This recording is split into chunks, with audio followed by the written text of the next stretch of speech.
ఒకసారి ఒక ఊరి బయట చిన్న తోట ఉండేది. అందులో ఎన్నో చెట్లు ఉండేవి. వాటిల్లో కొన్ని మామిడి చెట్లు, కొన్ని యాపిల్ చెట్లు, ఇంకా చాలా రకాల చెట్లు. వాటి మధ్యలో ఒక చెట్టు మాత్రం ఒంటరిగా, విచిత్రంగా ఉండేది. అది ఏ పండ్లను ఇచ్చేది కాదు. పండ్ల కాలం వచ్చింది. మిగతా చెట్లన్నీ చక్కగా పండ్లతో నిండిపోయాయి. మామిడి పండ్లు పచ్చగా మెరుస్తూ, యాపిల్ పండ్లు రంగురంగులుగా కనిపించాయి. కాని ఆ ఒంటరి చెట్టు మాత్రం ఖాళీగా అటూ ఇటూ తిరుగుతూ చూస్తూ ఉండిపోయింది.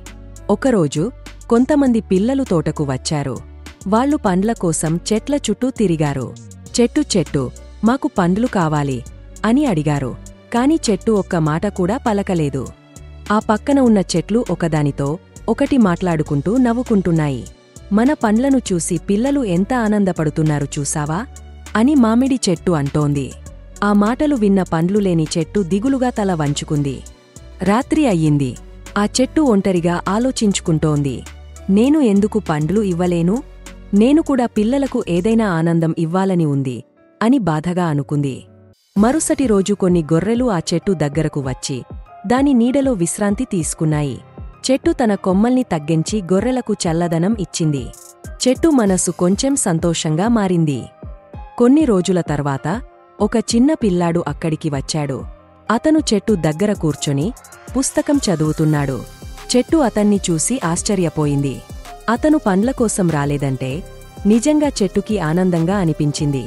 ఆ చిన్న పిల్లాడు చెట్టును చూసి దాని చుట్టూ ఒక ఎర్ర కండువా కట్టాడు. నీకు ఎవ్వరూ లేకపోయినా నేను నీ స్నేహితుడిని అన్నాడు. చెట్టు మెల్లగా కదిలి సంతోషాన్ని చూపించింది. ఆ రాత్రి ఆ చెట్టులో ఓ చిన్న మొగ్గ పుట్టింది. అది మెల్లగా ప్రకాశిస్తూ ఎదుగుతోంది.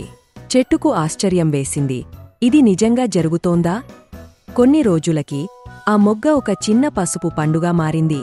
ఇది తన జీవితంలో మొదటి పండు. చెట్టు అంత సంతోషంగా ఎప్పుడూ కనిపించలేదు. అతడి ప్రేమ వల్లే ఇది జరిగిందని చెట్టుకి తెలుసు. ఆ చిన్నపిల్లాడు మళ్ళీ వచ్చాడు. ఆ పండును చూసి ఆనందంతో ఊగపోయాడు. చెట్టు, నువ్వు నిజంగా మాయ చేస్తావు అని చెప్పాడు. చెట్టు మెల్లగా కదిలి పిల్లవాడు చెప్పిన మాటలకు ఎంతో ఆనందించింది. చెట్టు ముఖం జీవం పొందింది. అది నిదానంగా మాట్లాడింది. నీ ప్రేమ వల్లే నేను పండ్లు ఇచ్చాను. నీకు ధన్యవాదాలు. ప్రేమ ఉంటే మార్పు సాధ్యమే. పిల్లాడు ఆశ్చర్యంతో చెట్టుని ప్రేమగా చూస్తూ నవ్వాడు. చెట్టు అన్ని కొమ్మలపై రంగురంగుల పండ్లతో నిండిపోయింది. పిల్లలు గుంపుగా వచ్చి ఆ పండ్లను సంతోషంగా కోస్తూ, ఆనందంగా వాటిని తింటూ చెట్టును పలకరిస్తూ ఉండేవారు. ఆ చెట్టు ఇప్పుడు తోటలోని అతి ప్రత్యేకమైన చెట్టు అయింది. ఊరిలో ఉన్న పెద్దవాళ్లు, చిన్నవాళ్లు అందరూ చెట్టు దగ్గరకు వచ్చారు. ఈ చెట్టు ఇప్పటివరకు పండ్లు ఇవ్వలేదుగా, ఇది నిజమేనా అని ఆశ్చర్యపడ్డారు. ప్రేమలో గొప్ప శక్తి ఉంది అని ఓ పెద్దవాడు అన్నాడు. చివరగా చెట్టు పిల్లలతో, పండ్లతో, సంతోషంతో నిండిపోయింది. చిన్నపిల్లాడు దానిని ప్రేమగా చూస్తూ కూర్చున్నాడు. ఆకాశంలో ఒక సందేశం మెరుస్తోంది. ప్రేమతో మార్పు సాధ్యం. నేను మారినట్టు మీరు ప్రేమ పంచుకోండి. Please subscribe to our channel.